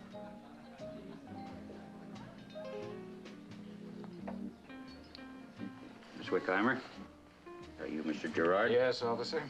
Attempt has been made on my life, and Miss Wickheimer here would like to tell you who was responsible. Oh. Is that so, Miss Wickheimer? Well, first he wanted to turn in a fire alarm. He settled for calling you. He's just loads of fun when he's drinking. Lee. Why don't you just put him away for the night? Really, he's his own worst enemy. Well, that won't be necessary, Lee. Sorry to trouble you, officer. Thanks very much. Mr. Gerard is here doing business with me. He'll be leaving shortly. You sure it's all right, Mr. Wilton? Mr. Gerard has good reason to celebrate tonight. He and Mr. Hastings just closed a very important deal. Just so he doesn't get out of hand. Miss Wickheimer, Mr. Wilton. Right. Thanks again. Now then. Who got him into this? I did. I can't trust myself alone. I've got a suicide complex. I believe that. However, Mr. Hastings is willing to forget the incident, if you are. That's a lot of forgetfulness. You'll notice he signed it personally. Did he? Also, it's drawn on a bank in Vancouver, your home base. Now, considering the amount, we must insist that you cash the check there within 24 hours. Otherwise, we'll have to stop payment. In other words, get lost or lose the deal. Now, Mr. Hastings feels that there should be nothing to keep you here, now that you have what you came for. Well, your bag is waiting in the lobby.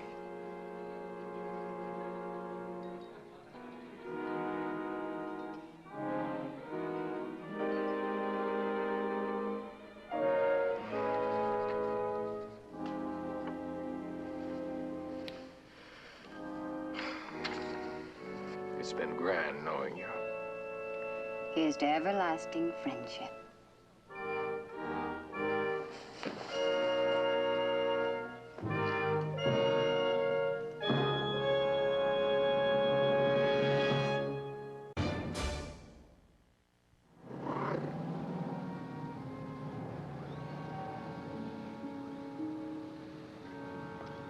Hello, kitty kitty. Nice kitty kitty.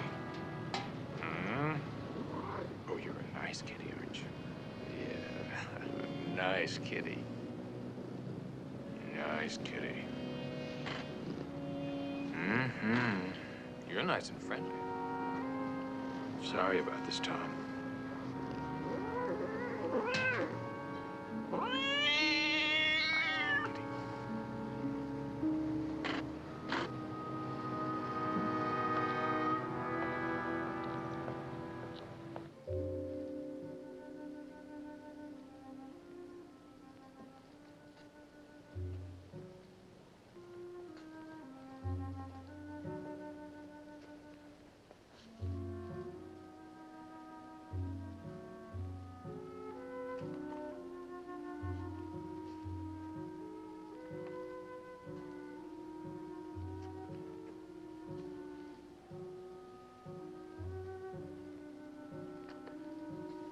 I am not mad. I would to heaven I were. But then 'tis like I should forget myself. Oh, if I could, what grief should I forget? Preach some philosophy to make me mad, and thou shalt be canonized. For, being not mad, but sensible of grief, my reasonable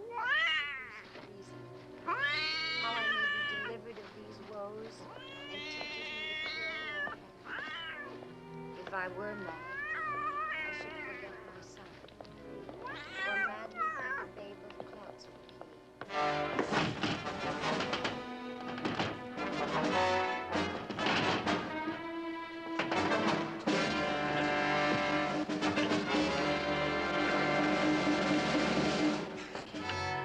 Stop it!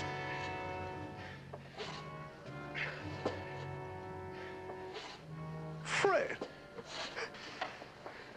It's really you. Yeah, that's really you. Go away. Go on. Well, come on in, Fred. Why did you come back? Because you wanted me to. Well, then you've met my two favorite people. Yeah, she's quite a complicated girl. Aren't they all? Now, come on, pour a drink for Fred, Miss W. That's what I call her, Miss W. I can hardly call her Miss Wickheimer. That's a name that belongs to a maiden aunt on your mother's side. Me, I had uncles. Half a dozen. They pinched me till I howled and left me their money. Well, Fred, it's good to see you. You look just the same. You haven't changed either, Wolf. And you're surprised. Mm-hmm. You were expecting eyes as hard as BBs, panatellas, and a paunch. Well, when I see myself, I'm amazed.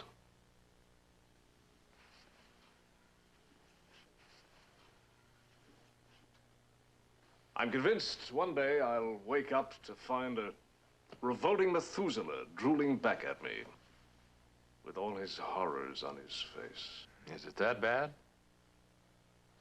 Oh, no, I'm fine, really fine. I'm quite sunk in my pleasures. She reads me poetry. I heard the trains in the elevator. Marvelous, aren't they marvelous? How I love those old screechers. They're so ferocious and so pure. Now, there was power that meant something. There's no time now. I fly everywhere. All the time zones get mixed up. Now, I have a theory.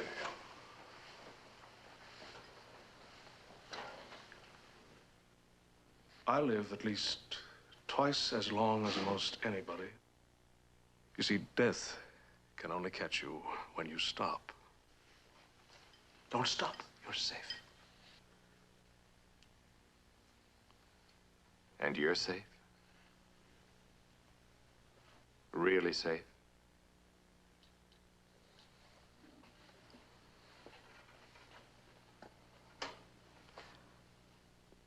How did it turn out? How did what turn out? The land, the Canadian acres. What did you find? I mean, you don't know? He and Mark worked it out. Yes, did he give you enough? Your signature was on the check.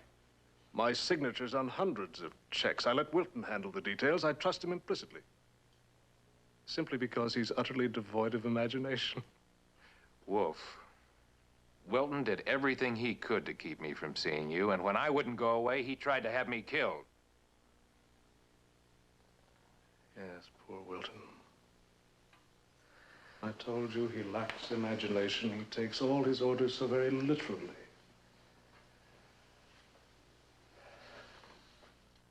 This is my home here. I've taken extraordinary precautions to keep the world out of it. Otherwise, I'd go mad. I must have time to myself, time to empty my mind. Miss W., would you put on the last band on this record, please? All aboard.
Fun, wasn't it?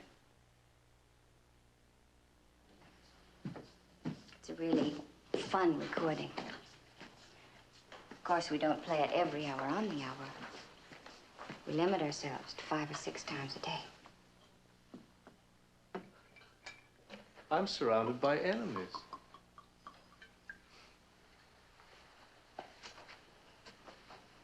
And there's no gratitude, none at all. They don't realize what I had to do. That one cannot master absolute power, that it masters you. I'm the slave here. And no one can help me.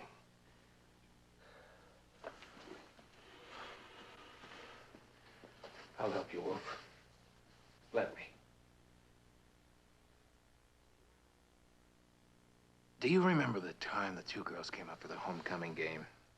And we told them you were a violin prodigy and you wore the fur-lined gloves to the dance to protect your hands? And we told them that you always carried a flask of brandy and orange juice. And that you had an incurable disease that would carry you away when you were 25. Please leave now. I don't want you here anymore. You made him such a tragic figure, he ended up with both girls. Hear what I said? I said, get out! Get out and don't come back. You're not my friend.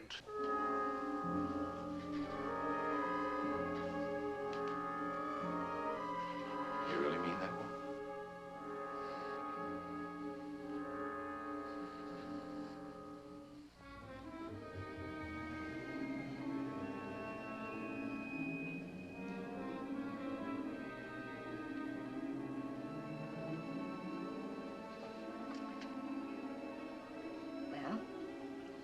Now you've seen him.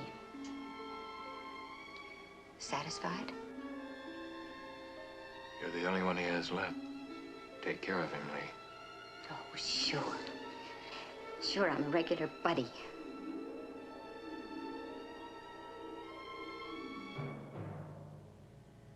Fred? But don't go. I need you.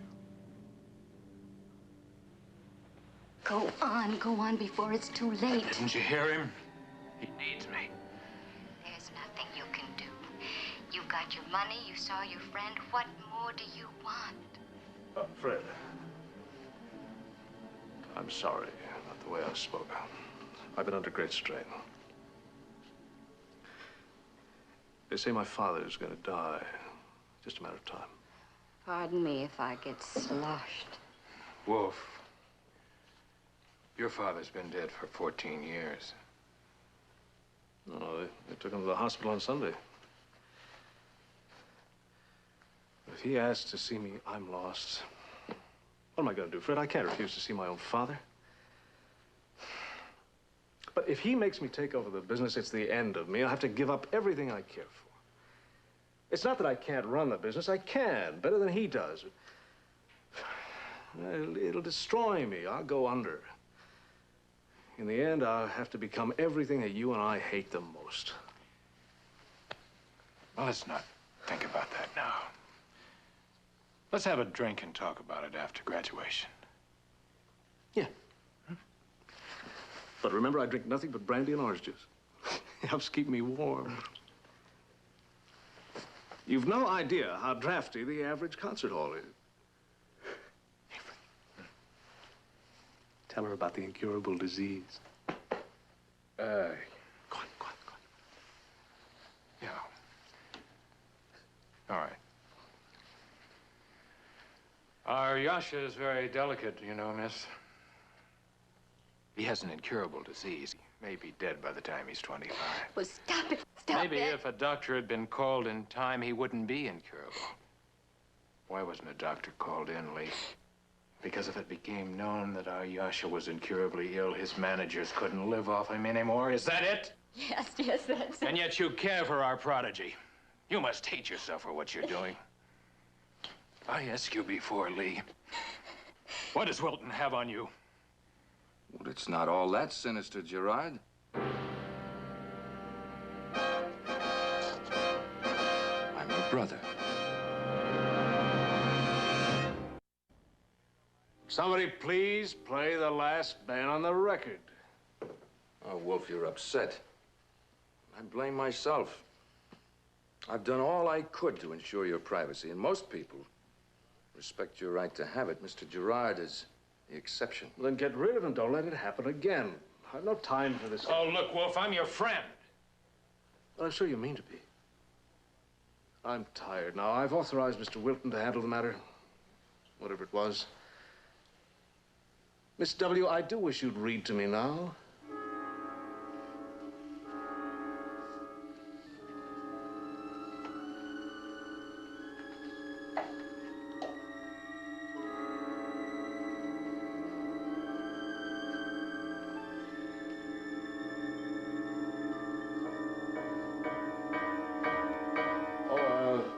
Thanks for your good wishes.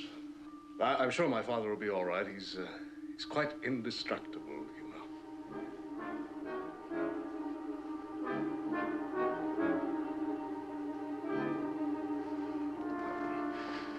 That man needs help. He's suffering.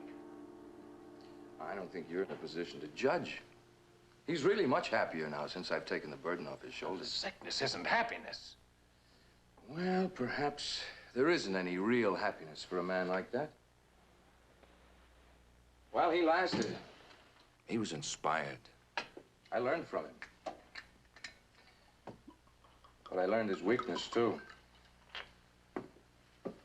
He couldn't destroy an enemy without destroying a part of himself. But you can't hide him away forever. What do you hope to gain? Time. Wolf will be discreetly committed to an institution in a year to 18 months. By then, I'll have control.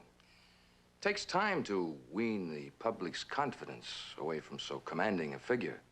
But as you observed, I remind people of him. Only at first. He's asleep. Good. Go downstairs. Go to your room. Without my supper? Am I being punished? Do as I say. I'll leave when Mr. Gerard leaves. Mr. Gerard is not ready to leave. Well, then I'll stay until he is. Lee, didn't we decide last time that you weren't going to disobey me again?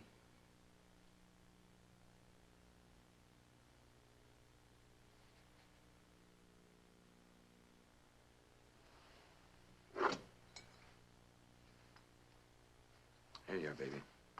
Come on. Here, take it. Take it to bed with you. Now you run along like a good little sister. Oh, sweet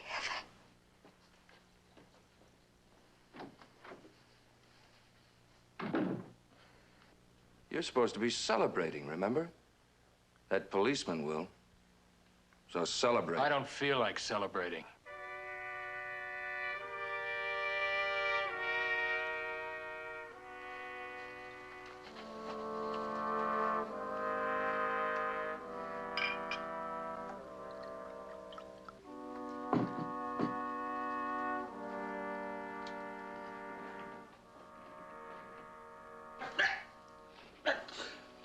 Believe me, Gerard, this will be much less painful for all of us. Go.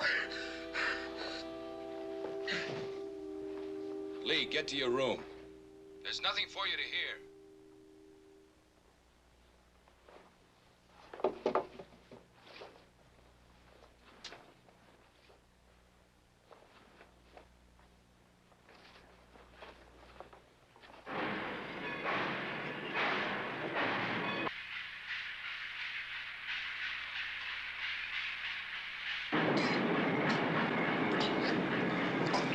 Yeah, that's better.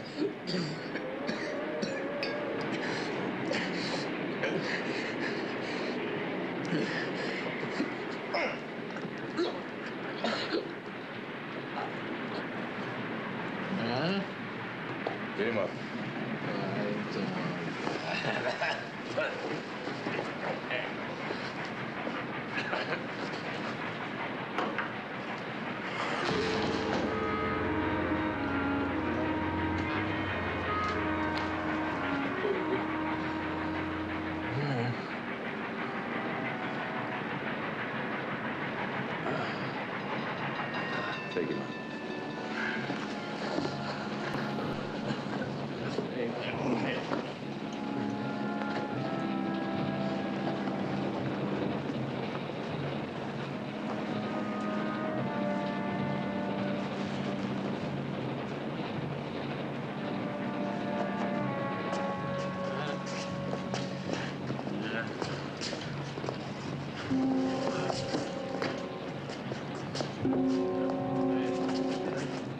Stop!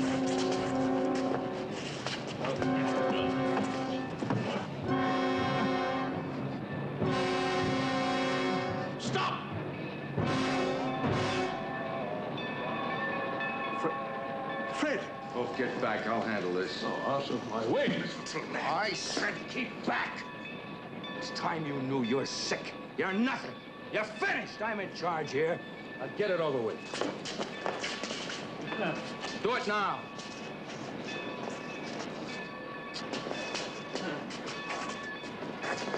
All right, that's enough.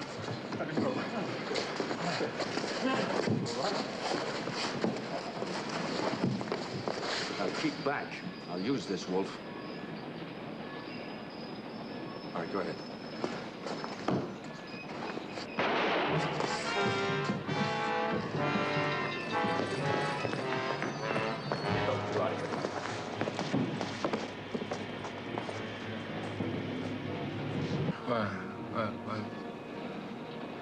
They were going to throw you off the roof.